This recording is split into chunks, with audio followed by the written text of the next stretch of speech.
آپ کی شخصیت، اللہ نے اس میں آپ کی شخصیت میں عجیب جوش، جذبہ، بلندی، عزت، سطوت اور ہیبت پیدا فرمائی۔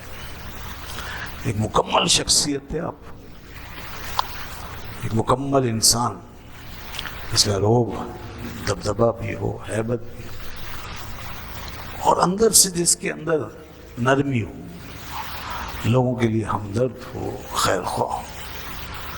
یہ بڑے کمال کی بات ہے، کسی کا اندر نرم ہو اور اوپر سے غباروب ہو۔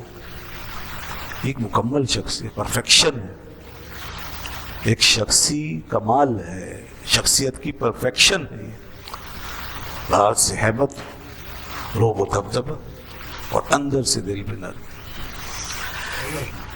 باہر کی جو ہیبت ہے، باہر کا جو روب ہے، وہ باہر ہے، وہ باہر جو ہے وہ گڑبڑ نہیں ہونے دیتا۔ جو اوپر کا روب ہے، جو ہیبت ہے، وہ باہر کی دنیا کو کنٹرول کرتا ہے، اور اندر کا جو درد اور جو نرمی ہے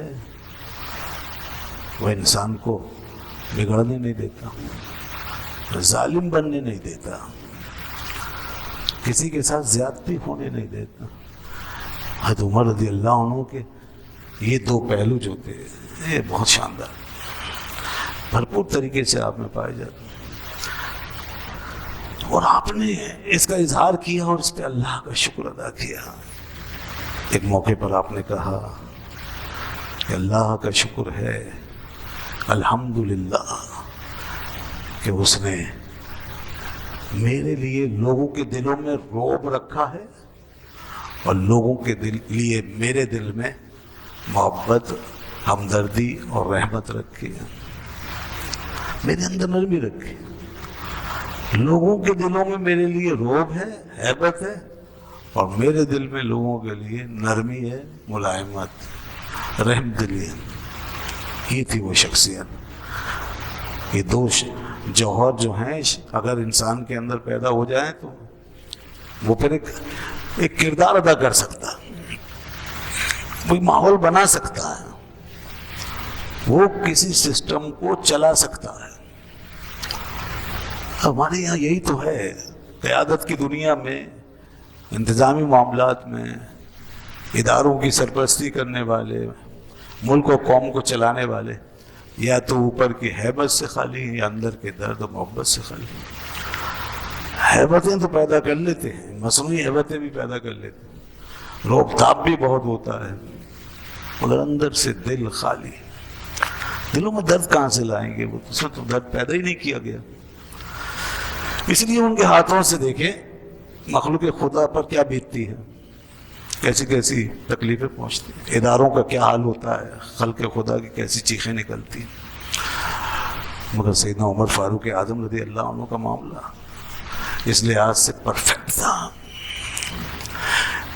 لیکن نا کوئی وجہ تھی، لاکھوں لوگ مکے میں رہنے والے، دنیا میں رہنے والے، اللہ کے نبی صلی اللہ علیہ وسلم نے دعا کی، ان کے اسلام لانے سے پہلے دعائیں مانگی گئی، اے اللہ عمر بن خطاب کے ذریعے سے اسلام کو عزت عطا کر لو، اللہم اعز الاسلام بعمر بن الخطاب، اے اللہ عمر بن خطاب کے ذریعے سے اسلام کو عزت دے، اسلام کو مضبوط کر دے، عمر بن خطاب کے ذریعے سے اسلام کو تقویت عطا فرما۔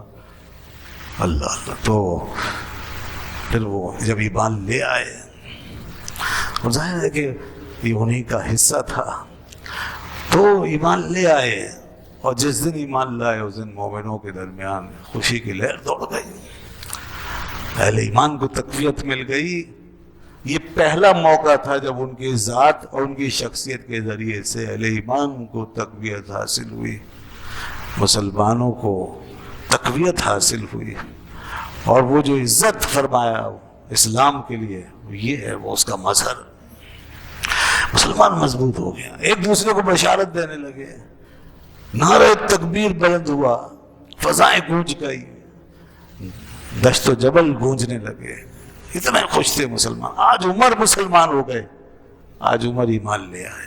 سبحان اللہ، اللہ اللہ. اور پھر جبریل اسی وقت آسمانوں سے نیچے آئے اور عرض کی یا رسول اللہ صلی اللہ علیہ وآلہ وسلم استبشرا اہل السماء باسلام عمرا.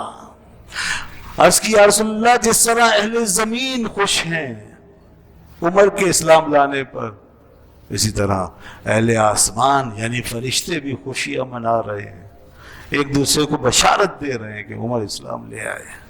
یہ تھے حضرت عمر. گویا وہ آئے نہیں، لائے گئے ہیں. وہ طالب نہیں بلکہ مطلوب بن کر آئے. طالب ہونا تو سب کو شامل ہے، سب کو حاصل ہے. ان کی شان یہ کہ مطلوب بن کر آئے تھے.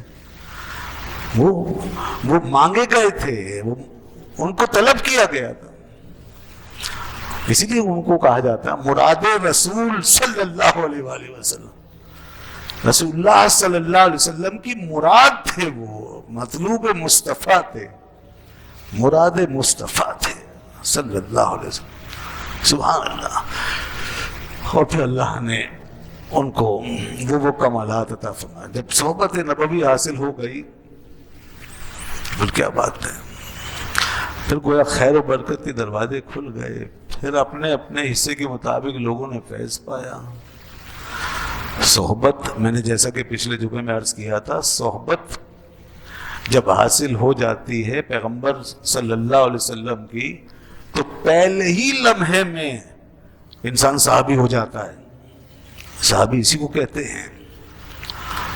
صحابی کے لیے کوئی مدت نہیں ہے کہ اتنے وقت، اتنا وقت، اتنے سال. اور یہ پیغمبر کی صحبت ہے.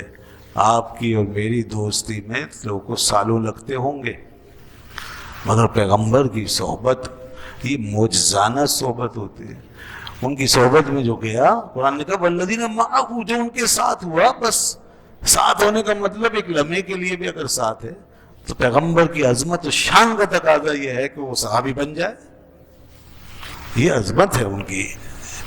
اس کے لیے کوئی یہ تھوڑی لے کے بیٹھیں گے کہ اتنے سال رہیں گے تو کچھ ملے گا، اتنا وقت گزرے گا تو کچھ پائیں گے. نہیں، صحبت حاصل ہو گئی، بس ان کو صحابی کہا جائے گا. اس کے لیے ادھر ادھر جانے کی ضرورت نہیں، یہ بالکل ظاہر و باہر ہے. تو اس لیے صحابیت کا مرتبہ حاصل ہونے کے بعد پھر سارے دروازے کھلتے ہیں. پھر جس کے جتنا قرب، جتنی مائیت بڑھتی ہے اس کو اسی طرح اسی حساب سے درجے مرتبے حاصل